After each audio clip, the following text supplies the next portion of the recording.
Lucifer 2 emperor review. So ఎలా ఉంది దాని గురించి అయితే మాట్లాడుకునే ముందు మీకు ఒకటి చెప్పాలి. సో ఇప్పుడు ఎందుకు చేస్తున్నాం అని చెప్పేసి, సో టైం బ్యాడ్ అండి, టైం బ్యాడ్ అయినప్పుడు ఏం చేయలేము. సో అంతే. సో నేను చెప్పదలుచుకున్నది ఏంటంటే, నా దరిద్రం ఏందో అండి, ఖాళీగా ఉన్న టైంలో అప్పుడు వాళ్ళ ఏ మూవీ రిలీజ్ కాదు, ఏ మూవీ అయినా రిలీజ్ అయిన టైంలోనే నాకు ఖాళీ ఉండదు. సో అది అర్థం చేసుకోవాలి, మీరు అర్థం చేసుకుంటారని చెప్తానా. సో నాకైతే నచ్చలేదండి పూర్తిగా, అంటే పూర్తిగా నచ్చలేదా అంటే కొన్ని ఎలిమెంట్స్ అయితే ఉన్నాయి. సో దాని గురించి కూడా మాట్లాడతా. ప్రెడిక్టబుల్గా ఉంటుంది స్టోరీ అయితే. సో అది నేను చెప్పదలుచుకున్నది. ఇక స్టోరీ విషయానికి వస్తే నేను లైన్ చెప్పలేను కానీ రివెంజ్ బ్యాక్డ్రాప్ స్టోరీ అని కూడా చెప్పుకోవచ్చు. మధ్యలో ఏదో ఇరికించే ప్రయత్నం అయితే చేశారు కానీ అదైతే పెద్ద వర్కౌట్ కాలేదు, చాలా వర్కౌట్ కాలేదు. సో లెంత్ వచ్చేసరికి 2 hours 50 minutes ఉంది, దాదాపు 10 నిమిషాల దాకా 3 గంటల సినిమా. సో ఎన్ని హై మూమెంట్స్ ఉండాలి, ఎన్ని అవి ఉండాలి, కొంత డ్రామా కూడా బిల్డ్ కావాలి.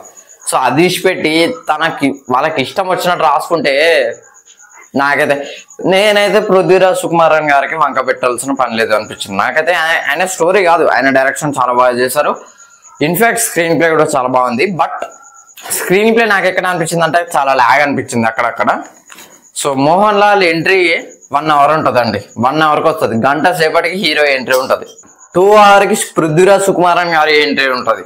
మెయిన్ క్యారెక్టర్, మెయిన్ లీడ్ అనుకోరాదు, అంటే hero of course Mohan Lal గారే, బట్ మెయిన్ క్యారెక్టర్ అది. స్టోరీ కూడా ఆయన చుట్టూనే తిరుగుతూ ఉంటుంది. ఇంకా మంజు వారియర్ గారు ఉంటారు, అండ్ కొద్దిగా విలన్స్ ఉంటారు, వాళ్ళ గురించి కూడా మాట్లాడతాం. మంజు వారియర్ గారి రోల్ కూడా కొద్దిగా బాగా అనిపించింది, ఉన్నది కొద్దిసేపు అయినా కూడా బాగా నడిపించారనిపించింది. అండ్ ఫస్ట్ హాఫ్ ఉంటుంది, ఫస్ట్ హాఫ్లో ఏమన్నా హై ఇచ్చే మూమెంట్స్ ఉన్నాయా అని అంటే స్టార్టింగ్ సీక్వెన్స్ అది చాలా బాగుంటుంది. విలన్ ఇంట్రడక్షన్ ఉంటుంది, ఒక ప్యూర్ ఎమోషనల్ విలన్. ఇంత రూత్లెస్ అవన్నీ చూస్తే మనకే కొట్టేయాలనిపిస్తుంది, నిజంగా చెప్తున్నా. ఆ సీక్వెన్స్ అంతా బాగా రాసారనిపించింది, చూపెట్టారు కూడా. సో మరి మిగతా అంతా ఎటుపోయిందో నాకైతే ఏం లేదు. ఫస్ట్ హాఫ్లో ఏముంది అది ఆ సీక్వెన్స్ తప్పించి, అదే పృథ్వీరాజ్ సుకుమారన్ కాదు, స్పాయిలర్ ఏం కాదు. ఎట్లాగో అబ్బాయి మనకి సలాలో చేశారు కదా వరదరాజమన్నారు, సో అతనే చెప్పారు నా యాక్టింగ్ మెచ్చుకొని పృథ్వీరాజ్ సుకుమారన్ గారు లూసిఫర్ 2లో ఆయన క్యారెక్టర్ తీసుకున్నారని చెప్పేసి. సో ఆయన గురించే ఉంటుంది అన్నమాట. సో అంత రూత్లెస్ గా చూపెట్టారు ఆ సీక్వెన్స్ అయితే. ఆ ఎమోషన్ కూడా చాలా బాగా వర్కౌట్ అవుతుంది. సో సెకండ్ హాఫ్ విషయానికి వస్తే ఇక బాబోయ్ లాస్ట్ ఒక 30 minutes ఉంటుందండి. ఇప్పుడు ఫస్ట్ హాఫ్లో ఆ ఫస్ట్ సీక్వెన్స్కి సంబంధించి రివెంజ్ అని చెప్పాను కదా, సో ఈ స్పాయిలర్ వేసుకోండి. సో ఫస్ట్ సీక్వెన్స్కే ఇప్పుడు ఈ సెకండ్ హాఫ్కి సంబంధించిన ఆ రివెంజ్ బ్యాక్డ్రాప్ 30 minutes సంథింగ్ ఏమో ఉంటుంది. ఆ క్లైమాక్స్ అనుకోరా, క్లైమాక్స్ ఆ 10 minutes కూడా ఏముండదు క్లైమాక్స్. మళ్ళీ ఆ 30 minutes 2 hours 20 నుంచి 2 hours 10 నుంచి స్టార్ట్ అవుతుంది. సో అదే ఉంటుంది. మిగతా సెకండ్ హాఫ్ డొల్లా, ఫస్ట్ హాఫ్ డొల్లా. సో ఈ 2 సీక్వెన్స్ తీయడానికే, అంటే ఫస్ట్ హాఫ్లో ఒక సీన్ తీయడానికి, సెకండ్ హాఫ్లో ఒక 2-3 సీన్లు తీయడానికేనా అండి అంత లెంత్? బడ్జెట్ ఉత్తేనా వస్తలేదు కానీ. నాకు నచ్చింది ఏంటంటే స్టంట్స్ చాలా బాగా చేశారు, ఆ గ్రాఫిక్స్ కూడా చాలా బాగా నచ్చింది. అండ్ ఇంకొకటి ఏంటంటే బీజిఎం, అక్కడక్కడ అబ్బా ఏం బీజిఎం కొట్టారా ఏమనిపించింది, అక్కడక్కడ ఓవర్ అనిపించింది, నిజంగా చెప్తున్నా. నాకైతే బీజిఎం సరిగ్గా నచ్చలేదు. కొన్ని చోట్ల చాలా బాగుంది, కొన్ని చోట్ల అరే ఏంట్రా ఇలా చేశాడు అనిపించింది. ఈ మూవీ కూడా అంతే అండి, కొన్ని చోట్ల అరే ఏం తీస్తున్నారా అనిపించింది, అరే కొన్ని చోట్ల ఏంట్రా ఇది గట్నే అనిపించింది నాకైతే. నెక్స్ట్ సినిమాటోగ్రఫీ కూడా చాలా బాగా ట్రై చేశారు, విజువల్స్ అయితే సూపర్ ఉన్నాయి. ఆ కలర్స్ అయినా, ఫైట్ సీక్వెన్సెస్ గురించి మాట్లాడాలి. విక్రమ్లో ఇంటర్వెల్ ఫైట్ సీక్వెన్స్ గుర్తుందా మీకు? కమల్ హాసన్ గారితో ఉంటుంది. సో ఆయన కొడుతున్న కొద్దీ ఆ కెమెరా యాక్షన్స్ అన్ని ఇప్పుడు మన షార్ట్స్ ద్వారా వెళ్తాయి అన్నమాట. సో అట్లా ఆ విధంగానైతే చూపెట్టారు ఎవ్రీ ఫైట్ కూడా. అండ్ విలన్ క్యారెక్టరైజేషన్స్ గురించి మాట్లాడాలి. విలన్ నేమ్ అంత నేను రాయడం మర్చిపోయా, ఆయన పేరు గుర్తొస్తలేదు, నాకు యాక్చువల్ గుర్తుంది, సో ప్రజెంట్ అయితే గుర్తుకు రావట్లేదు. సో ఆయన అయితే దేవరాలో మీకు ఉంటాడు కదా, సో ఫస్ట్ స్టార్టింగ్ ఎర్ర సముద్రం గురించి చెప్తాడు మీకు. కాకిలో కూడా ఉంటాడు ఓమా అని చెప్పేసి, గబ్బర్ సింగ్లో విలన్. సో ఆయన పేరు అయితే నాకు అంత ఐడియా లేదు కానీ ఆయన క్యారెక్టరైజేషన్ చాలా బాగా నచ్చింది, అదే ఫస్ట్ సీక్వెన్స్లో ఉంటుంది. అండ్ నెక్స్ట్ ఒక ఆఫ్రికాలో ఒక విలన్ ఉంటాడు.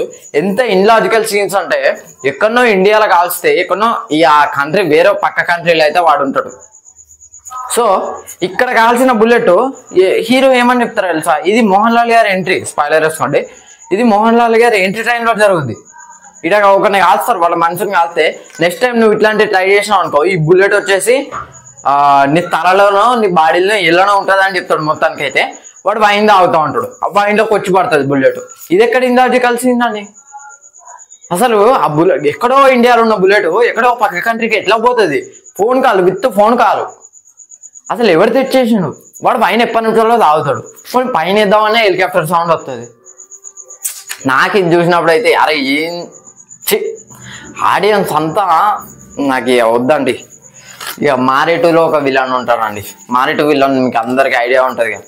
సో ఆ విలన్ వచ్చేసి ఇందులో హీరోకి నమ్ముడు ఆ విధంగా. సో ఆ క్యారెక్టరేషన్ కూడా విలన్ క్యారెక్టరేషనే. సో తర్వాత మంచిగా మాట్లాడదామని క్లైమాక్స్ వస్తుంది. అరే మారిపోరా లేకపోతే నువ్వు తత్వ అది ఇది అని చెప్పేసి నీ ఇష్టం వచ్చిన దాంట్లో పో అంటే వాడు హెలికాప్టర్ ఎక్కుతాడు.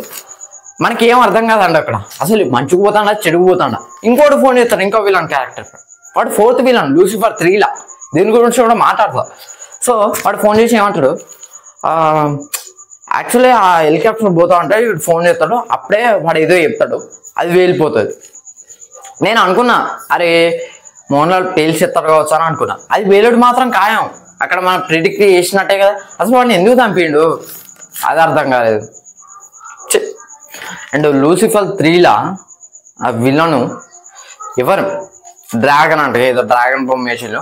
అలా అంత బిల్డప్ దేనికో నాకైతే అర్థమవుతలేదు. ఒక post credit scene kind of అయితే ఇచ్చాడు.